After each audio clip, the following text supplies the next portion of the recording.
महासताई, मी तुम्हाला थांबाय सांगितलं, तुम्ही थांबलास, बरं झालं. नाहीतर काय झालं असतं? महासताई, मला ठाव आहे का तुमच्या मनात माझ्याबद्दल लय राग आहे, पर तुम्हाला जे वाटतंय तसं काय बी नाही. तुम्ही उगाच चुकीचा विचार नका करू जी. आता मी काय करावं हे देखील मला तुझ्याकडून शिकावं लागणार आहे की काय? हे सारं कशासाठी चाललं आहे हे मला कळत नाही का?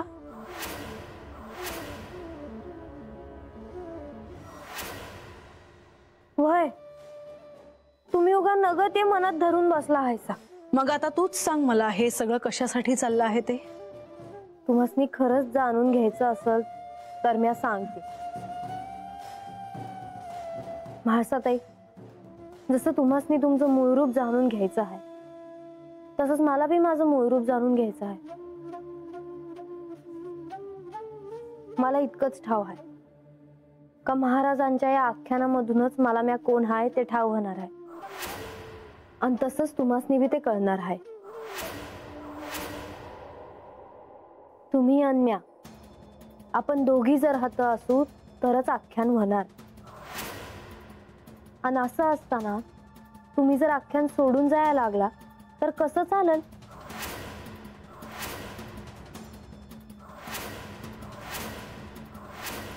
तुला कळतंय ना तू कोणाशी वाद घालते आहेस ते? वय मला चांगलंच ठाव आहे. आपलं मूळ रूप काय आहे हे हुडकण्याचा प्रयत्न करणाऱ्या एका बाईशी मी बोलते आहे.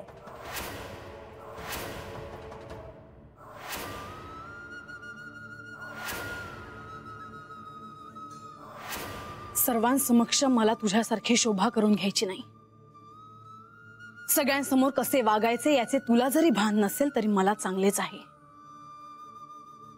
मग थांबताय ना?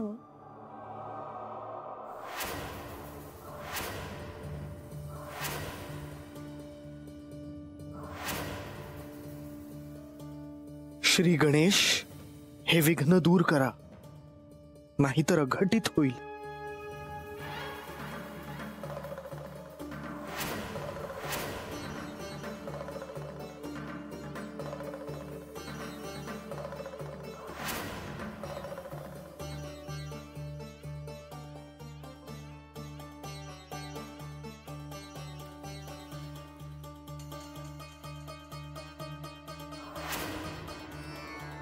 माते,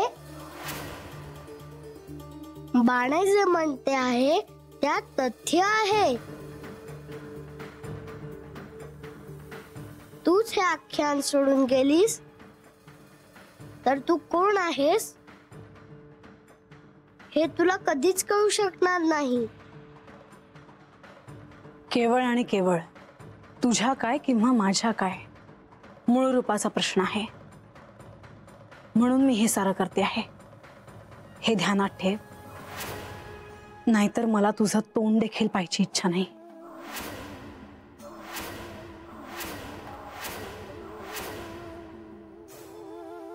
म्हाळसाताई, तुम्ही खरं बोलतायसा. तुमच्या काय माझ्या काय मूळ रूपाचा प्रश्न आहे म्हणून मी आहत आहे.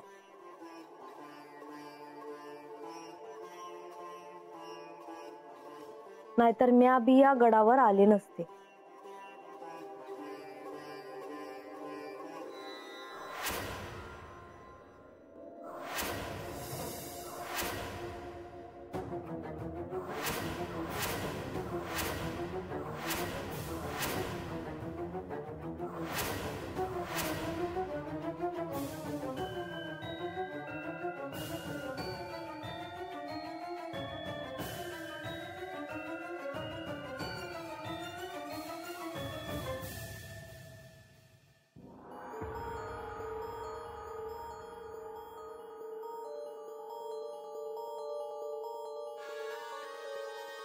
मुनिवर, आपण आख्यान सुरू करा.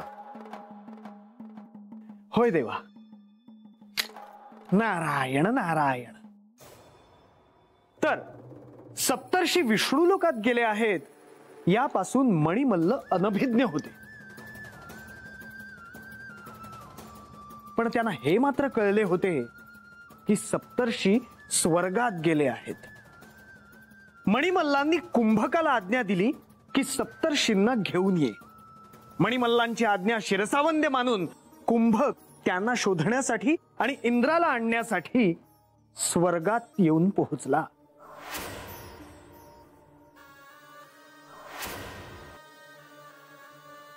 म्हणे आता तू कसली चिंता करीतो आहेस? कसलीच नाही बंधू. मी फक्त वाट पाहतोय. अजून कुंभक त्या सप्तर्षींची कोणतीही वार्ता घेऊन कसा आला नाही. आधी तर तू म्हणत होतास कसलीही चिंता करू नका, आणि आज मात्र तू स्वतः सप्तर्षींची एखादी वार्ता येईल याची वाट पाहतो आहेस. हो, कारण मला हे पाहायचे आहे की ज्या दैत्य राजा पुढे समस्त सृष्टीतील चर आणि चर चळचळा कापतो, त्या आपल्या विरोधात जाऊन हे सप्तर्षी नक्की करणार तरी काय आहेत.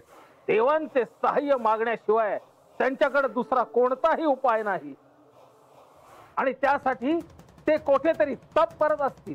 पिताश्री, आता तुम्ही मला थांबवू नका, नाहीतर मी काय करेन हे मला देखील ठाऊक नाही. त्या ऋषींचा ठाव ठिकाणा लागला का? होय, नुसता ठाव ठिकाणा नाही कळा, तर आपल्या या विशाल दैत्य साम्राज्याविरुद्ध जाण्यासाठी त्यांना कोण सहाय्य करते आहे हे देखील कळाले आहे मला. सहाय्य अशक्य नाही, सत्य आहे. कोणाचे एवढे धाडस झाले आहे? आपलाच सेवक स्वर्गाधिपती इंद्र. स्वर्गाधिपती इंद्र, त्याचे इतके धाडस? इंद्र, आजवर मी तुला मुकाट्याने स्वर्गात बसण्याची मुभा दिली. त्याचा अर्थ तू असा समजू नकोस की तू आमचा सेवक नाहीस, आणि आमच्याच विरोधात तू त्या सप्तर्षींना सहाय्य करतोस. कुंभक, बोला पिताश्री, काय आज्ञा? त्या सेवकाला माझ्या समोर घेऊन ये. सरळ आला नाही तर त्याला फरफटत आणि द्वार. त्याला आता त्याची जागा दाखवावीच लागेल. जशी आज्ञा पिताश्री. कुंभक, आणि येताना त्या इंद्राच्या पत्नीला शचीला सुद्धा या मल्लाच्या महालात घेऊन ये. तुझ्या मातेच्या सेवेसाठी एका सेविकेची आवश्यकता आहे. बंधू, मी तर म्हणतो की त्या इंद्राला आपल्या कारागृहातच डांबून ठेवू. नाही, त्याला जर शासन करायचे असेल तर त्याला आपल्या दाराशी सेवक म्हणून उभे करूयात. देवांचा राजा आपल्या द्वारी सेवक म्हणून उभा असतो हे समजल्यावर आपल्या विरुद्ध जाण्याचे कोणाचेही धाडस होणार नाही. मी आव्हान देतो त्यांना की यावे त्यांनी युद्धासाठी. स्मशानवासी महादेवाकडे असे काय आहे की मी त्याला घाबरावे?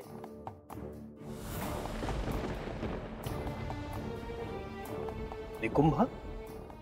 हो, मल्लासुराचा ज्येष्ठ पुत्र. आणि हे माझे बंधू. तुम्हा सर्वांचे या स्वर्गलोकी स्वागत असो.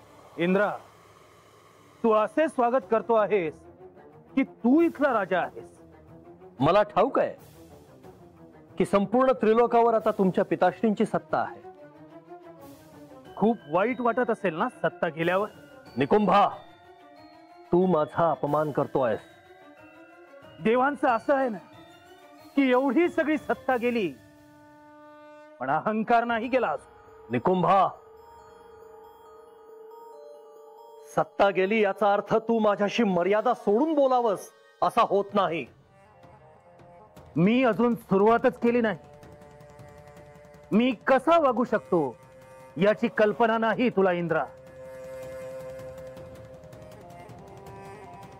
आणि तू जर आमची सत्ता मान्य केली आहेस तर आमच्या विरुद्धचे कारस्थान का नाही थांबले?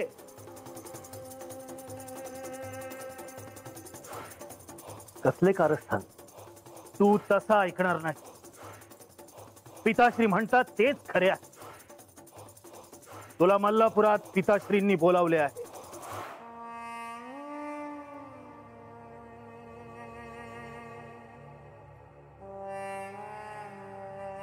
विचार करू नकोस, तेही तुझ्या हातात नाही.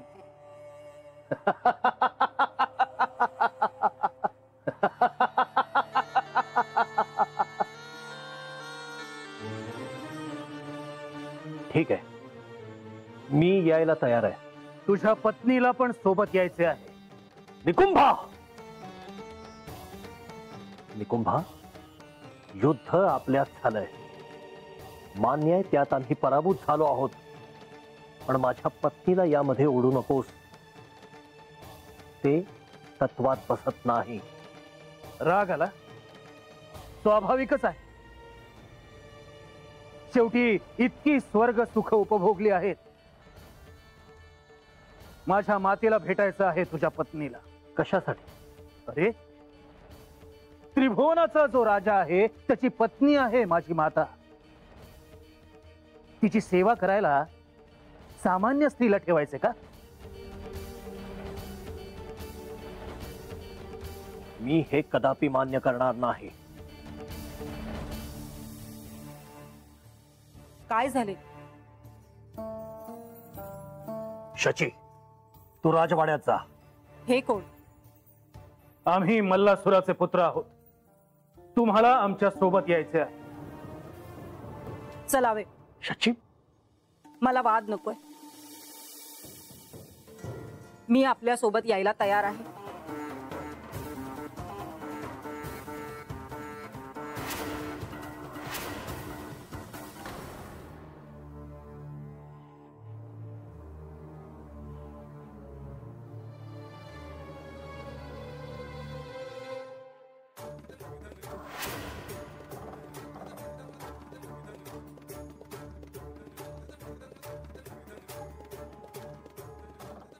त्या इंद्रास उपस्थित राहण्याची आज्ञा दिली होती, त्याचे काय झाले? तो बाहेर बराच वेळ तिष्ठत उभा आहे. मग पाठवा त्याला. सेवक,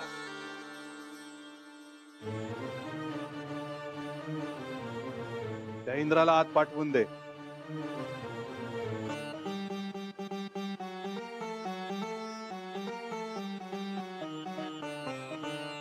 मल्लासूर, प्रणाम. प्रणाम मल्लासूर.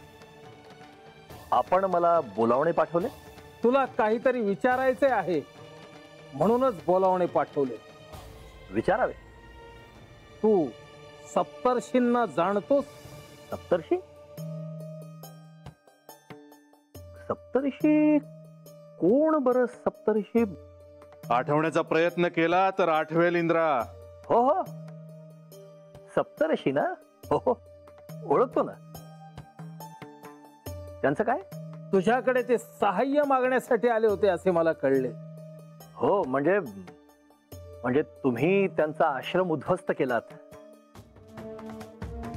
त्यांच्या यज्ञात बाधा आणलीत, यज्ञ भ्रष्ट केलात, म्हणून ते माझ्याकडे आले होते. मी त्यांना न्याय मिळवून द्यावा म्हणून. होय, कारण यज्ञ, याग, पूजा यास मज्जाव केला आहे. यज्ञात मिळणाऱ्या आहुतीमुळे तुम्ही देवलोक फार पुष्ट होत आहात आणि तेच मला नको आहे. तुम्हा देवांना दुर्बळ झाल्याचं मला पाहायचं आहे. पण मी त्यांना कसलेही सहाय्य केले नाही. तू करूच शकत नाहीस. खरंय, मी त्यांना कसले सहाय्य करणार? तुम्ही आता तिन्ही लोकांचे स्वामी आहात.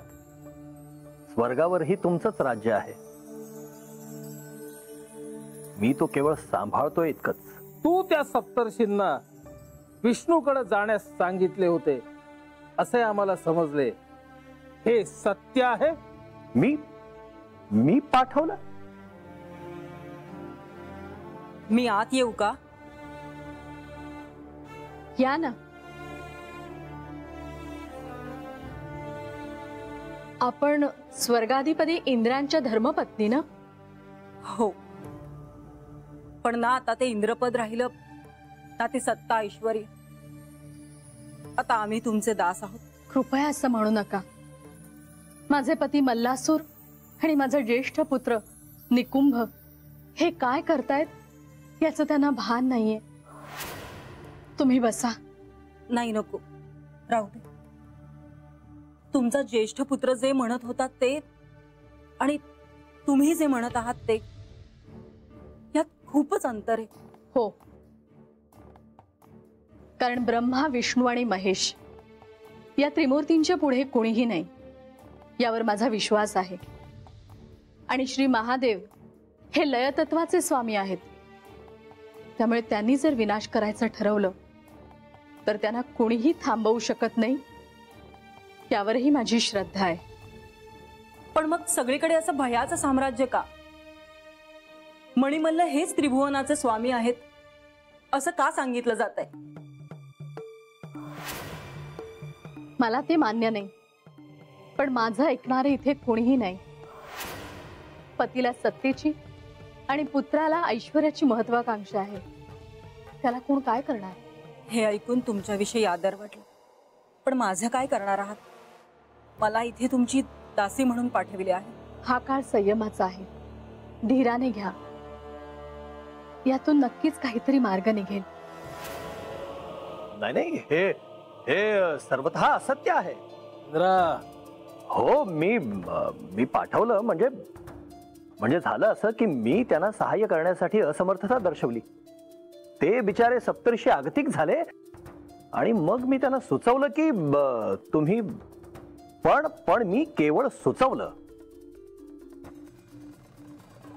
विष्णूंकडे जाण्याचा निर्णय मात्र सर्वस्वी त्यांचा होता. एकच सांगतो, तू कुठलेही कारस्थान करशील तर तुला माझ्या क्रोधास सामोरे जावे लागेल. तुला सिंहासनाचा किती मोह आहे ते आम्हाला ठाऊक आहे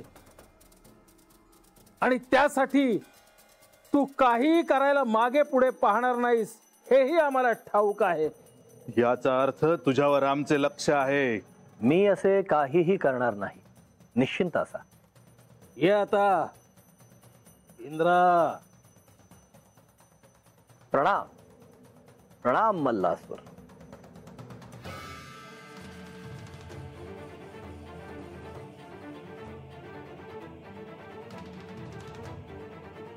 थांबा मुनिवर.